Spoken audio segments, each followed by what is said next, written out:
Fala pessoal, muito bom dia. Aqui quem fala é Nicolas Farto, especialista em renda variável pela Vertic Invest, falando para o nosso Morning Call de hoje, segunda-feira, dia 5 de junho de 2023.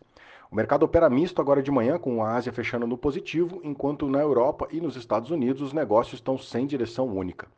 Lá na Ásia, o fechamento hoje ficou positivo com dados de serviços da China e do Japão que vieram acima do esperado. Na China, o PMI de serviços veio com 57,1 pontos, batendo o maior nível desde novembro de 2020. Lá no Japão, o PMI de serviços acelerou para 55,9 pontos, batendo o recorde do mês passado e mantendo uma sequência de 6 meses de alta.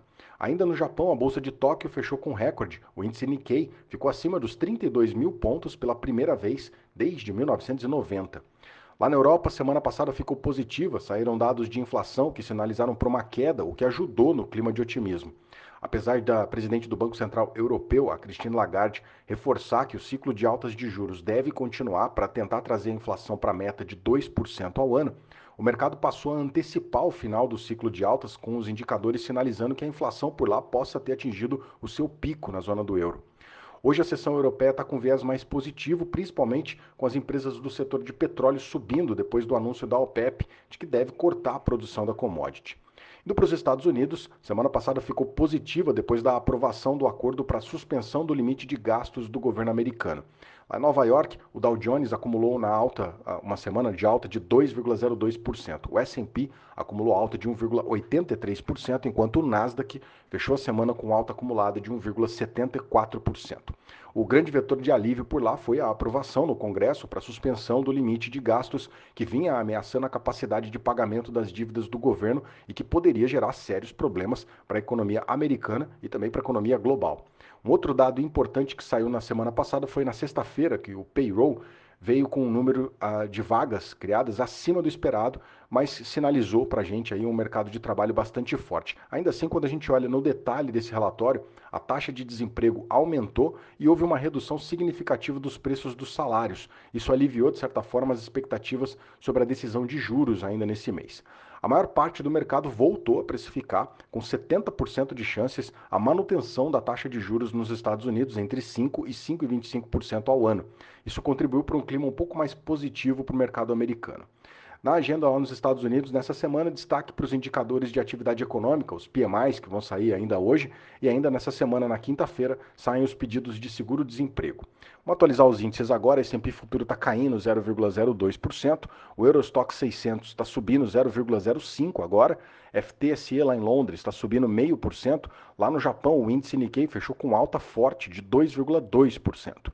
Na China, o índice de Xangai fechou com uma alta de 0,07%, enquanto o índice de mercados emergentes sobe mais, alta de 1,72%. DXY, dólar index, sobe agora 0,26%, enquanto os juros de 10 anos dos Estados Unidos com alta de 1,67%, cotado a 3,74% no anual.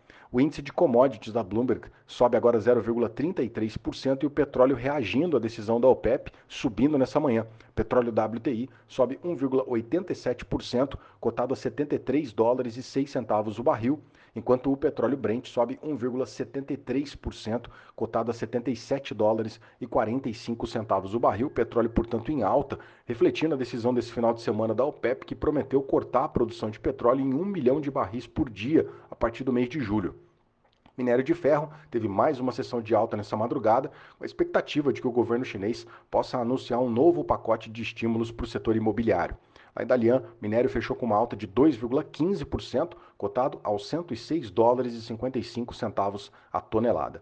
Universo de criptoativos em queda nessas últimas 24 horas. Bitcoin caindo 1,65%, cotado a 26.750 dólares, enquanto o Ethereum cai 1,9% e está cotado a 1.865 dólares.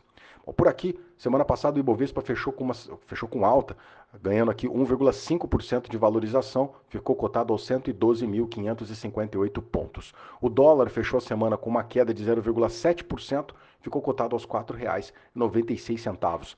A curva de juros por aqui caiu mais um pouco, com o mercado local aqui antecipando a expectativa de quedas na Selic. O grande destaque na semana passada foi o PIB do primeiro trimestre, que veio bem acima do esperado, um crescimento de 1,9% na comparação com o trimestre anterior, enquanto a projeção era de um crescimento de 1,2%. Os indicadores do mercado de trabalho local também mostraram aqui alguns números interessantes. O CAGED publicou a criação de 180 mil vagas de emprego no mês de abril, enquanto a taxa de desemprego nossa caiu de 8,3% para 8% em relação ao mês de março. Na parte fiscal, o resultado ficou abaixo do esperado, veio com um superávit de 20,3 bilhões de reais em abril, enquanto o projetado era mais de 40 bilhões, o que fez acender um alerta no radar dos investidores quanto às contas públicas. Do lado político, o mercado segue acompanhando o trâmite do arcabouço fiscal no Senado. Lá o texto está arriscado sofrer algum tipo de alteração que faria com que o texto pudesse voltar para a Câmara. Os senadores estão trabalhando para que isso não aconteça. Além disso, as atenções também estão voltadas para as discussões sobre a reforma tributária, que pode afetar alguns setores da economia. O relator da matéria prometeu entregar um texto ainda amanhã, na terça-feira, dia 6 de junho.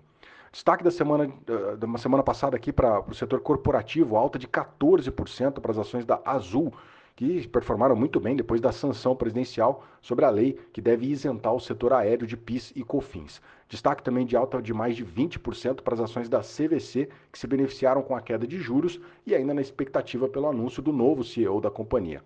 Na queda, destaque para as ações da Via, que fecharam a semana com uma queda de 5% depois que foram rebaixadas pelo banco JP Morgan.